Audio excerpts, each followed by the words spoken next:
During the summer, my beachside town is always lively. On weekends, we usually spend the daytime at the beach or hanging out by someone's pool, then head to one of the beach bars once night falls. But as I have gotten a bit older, things have changed. A lot of my guy friends who used to go out regularly are now in relationships and no longer interested in that kind of scene. Because of that, making plans has become more difficult than it used to be. One night, though, I was out with a group of friends when two guys came up to us at the bar. They had overheard our conversation and casually joined in. They seemed friendly enough. They looked to be about 8 years older than us, probably in their mid-30s. They were a little on the shorter side, but they gave off a decent vibe. Their names were Alec and James, and before long, they ended up tagging along with us as we went from one bar to another. Alec ended up leaving earlier in the night, but James stayed with us until late. He seemed especially interested in talking to me, since most of his attention was directed my way. Eventually, my friends decided they were ready to head home, and I felt the same. James looked disappointed, like he wanted to keep the night going until closing time. I told him we could all hang out again soon, and then we left. The next weekend, none of my friends were up for going out, so I was trying to figure out something to do when I got a text from James. He asked what I was doing that night. I told him I had no plans and asked what he had in mind. He suggested going to a beach bar. I thought it sounded fine. I needed something to do anyway, and both he and Alec had seemed all right the last time. He offered to pick me up, and I agreed. When he arrived at my house around 9 or 10, I went to open the back door, assuming Alec would be in the front seat. But James told me to sit in the front. It was just him. On the way to the bar, I asked if Alec or anyone else would be meeting us there. He said probably. I had not expected it to be just the two of us, but I brushed it off. He suggested stopping at a small bar, first to have a few drinks before heading to the beach bar, which had a dance floor. I said okay. He took us to a run-down-looking place. Inside, it was very dark, lit with a dim red glow that made everything feel a bit off. He started ordering drinks for both of us. I had already taken a couple of shots before leaving my house, so after a few more drinks there, I was already feeling pretty drunk. At one point, I went to the bathroom, and when I came back, he had 2 more drinks waiting on the counter. I had not even finished the last one yet. I was surprised by how many drinks he kept buying.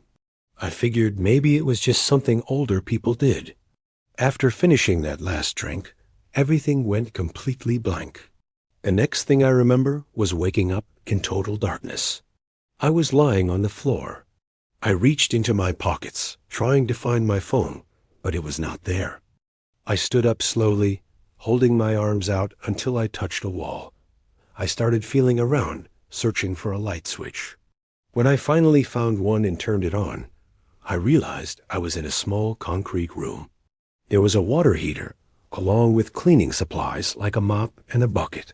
There was a closed door in the room. I was completely confused and terrified. I opened the door carefully, and it led into another dark space. A faint bit of light spilled in from the small room behind me, enough for me to see that I was in a basement with carpet. There were a few pieces of furniture scattered around, but I could not find a light switch. I had to move through the darkness, bumping into things as I searched for the stairs. Then I heard movement behind me, like someone getting up from a couch. A familiar voice said my name. It was James. I screamed and turned toward the sound, only able to make out the outline of his figure in the darkness. He told me to calm down, saying it was not what I thought. He claimed I had gotten too drunk at the bar, so he brought me back to his place.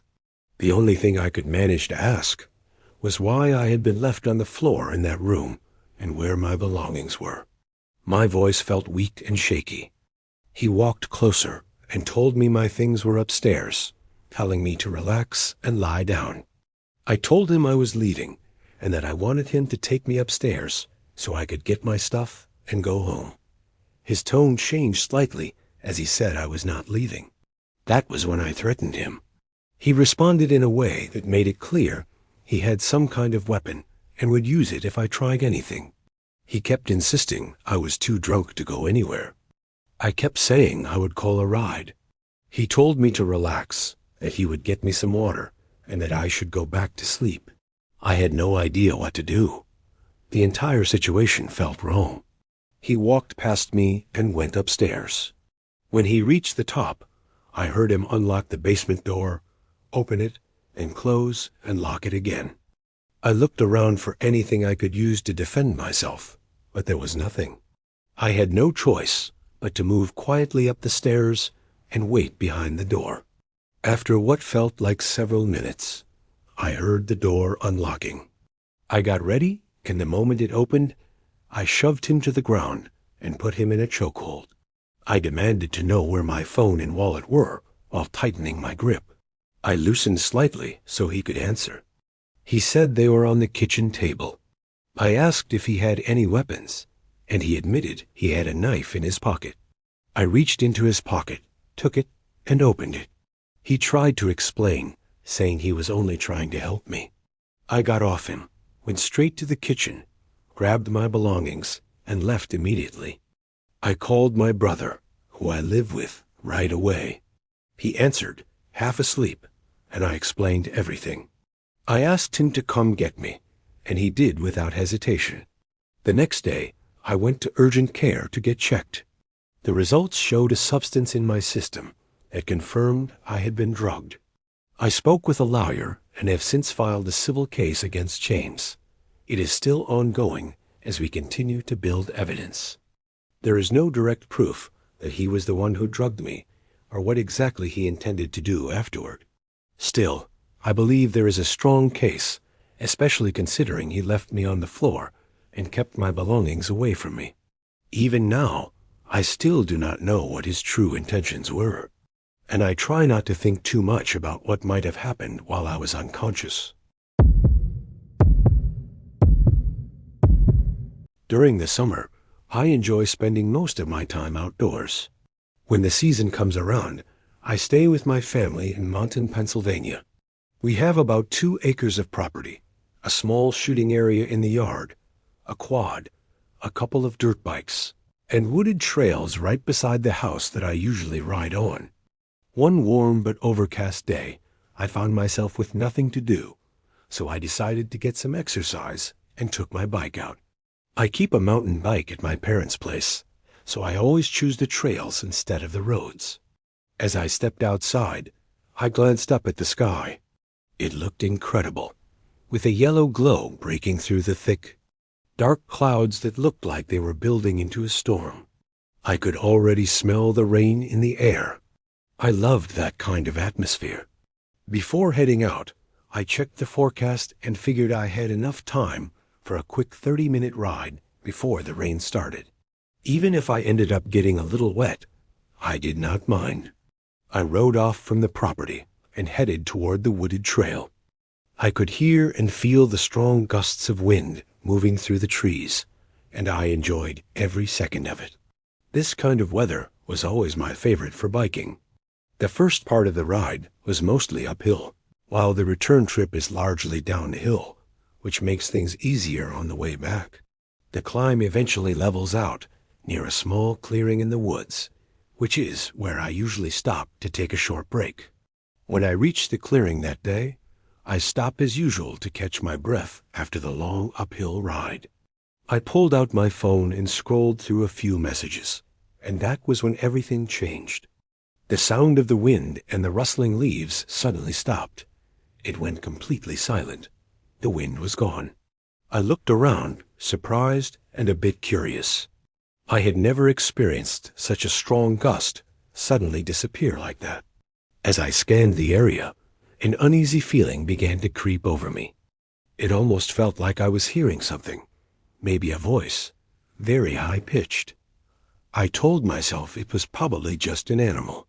Still, the darkness from the heavy clouds and thick trees, combined with the silence and strange sounds, created a setting that felt deeply unsettling. Then, In that eerie quiet, I heard the sound of sticks snapping nearby. I turned toward the noise and saw something about 30 to 40 feet away, deeper in the trees along the trail. The only way I could describe it was a humanoid shape, crouched low like it was hiding, watching me as if I were its target. Right then, the rain started pouring down. The noise of raindrops hitting the leaves broke the silence. At that point, I turned around and pedaled as hard as I could back up the hill, then let gravity carry me down toward home. I was too scared to even glance behind me. Lightning flashed across the sky, and thunder roared. Under normal circumstances, I would have loved that kind of storm, but after what I had just seen, it felt terrifying. I made it back, put my bike away in the shed, and went inside. I was so shaken and out of breath that I did not even try to explain anything to anyone. I went upstairs and climbed into bed. That night, I had a nightmare about what happened, seeing a dark, demonic figure in the woods at night, slowly floating toward me. I woke up with my heart pounding, relieved to realize it was only a dream. It was a deeply unsettling experience from start to finish. Every summer, my parents leave for a couple of weeks to stay at our vacation house in Savannah, Georgia. During that time, I stay back home alone with our 2 cats. Our house sits along a canal. My dad keeps a Boston whale and 2 jet skis out in the yard. On the opposite side of the canal, there is marshland, and if you follow the water a bit further, you reach a park. Because of that setup, hardly any boats pass by our place. It feels really private and cut off from everything. The house itself is fairly large, but honestly, it sometimes feels like my dad spent more money on the boat than on the house. The boat definitely grabs attention. I always enjoy when my parents go away. Since it is summer and I have no obligations, I basically have full freedom to do whatever I want and invite whoever I want over, as long as I do not throw parties. One night, I had a girl I had been seeing come over to hang out in the backyard. We were sitting in the hot tub, relaxing. When the hot tub shut off and everything got quiet, I heard something coming from the canal.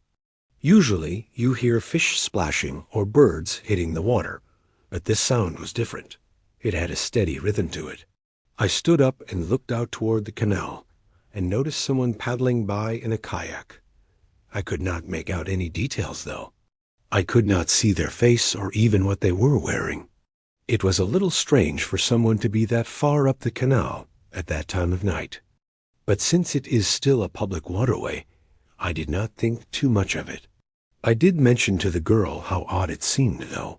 At the time, I had no idea that I would see that same person again later. That night, after we went upstairs to my room, I had the windows shut because the air conditioning was running. My bedroom windows faced the canal in the backyard. I turned off the lamp beside my bed, and we were watching The Sopranos while she stayed over. Suddenly, a bright white light started flashing through the window. It moved around in an erratic way. Our first reaction was confusion. She asked if it could be a helicopter light, which I immediately dismissed because it did not make sense. I told her it looked more like a flashlight. I turned off the TV so the room would be completely dark. Then I got out of bed and moved to the side of the window so I could carefully look outside. That is when I saw it clearly. Someone was shining a flashlight from the canal. It looked like the same person from earlier in the kayak. The girl I was with, who I will call Jane, asked me what was going on. I told her it seemed like the same guy from before, now shining a flashlight toward the window. She asked why he would be doing that, and how he even knew we were in that specific room. I told her he probably saw the glow from the TV through the window earlier, so he knew someone was inside. Having her there made me feel like I needed to act brave. I opened the window and shouted out, "What do you want?" A weak-sounding man called back, saying he needed help. I asked if he was hurt or lost. He replied that he was injured and could not get out of the kayak. I looked at Jane and asked what she thought I should do. She said I should go help him. I called out again and asked if he wanted me to call 911. He said no, he just needed help getting out of the kayak. So I told him I would come out. I shut the window, took a deep breath, and told Jane to wish me luck. She was barely dressed in bed, so I was not about to ask her to come outside with me. I threw on a t-shirt and hurried downstairs. I slipped on my slides, opened the back door, turned on the backyard lights, and stepped outside. That is when I heard a terrifying scream from upstairs. It was Jane shouting my name. I froze and looked around the yard in panic. That is when I saw a man sprinting toward me from the canal. I rushed back inside, slammed the door, and locked it just in time. Within seconds, there was a loud bang against the door, followed by the man trying to twist the handle open. I grabbed the entire knife block from the kitchen and ran upstairs. Then I locked my bedroom door. Jane told me she saw the man creeping up on me the moment I turned on the yard lights. He was not some weak or injured person. He was a large man. We were both convinced he might still be somewhere around the property. I called my dad and told him everything that had just happened. He immediately told me I should not be calling him. I should be calling the police. So I dialed 911. The police arrived, searched the property, filed a report, and knocked on a few neighbors' doors. Anyone who answered had not seen anything unusual. The strangest part was that the kayak had disappeared. That made me think the man ran back to it and escaped into the marsh. Looking back, our house probably looked like an easy target that night. It is a nice place, tucked away in a quiet spot, with an expensive boat sitting in the yard. It is possible he even knew my parents were out of town. Honestly, it is terrifying to think about what could have happened if I had not had Jane there that night. I probably would not have made it back inside in time to lock the door.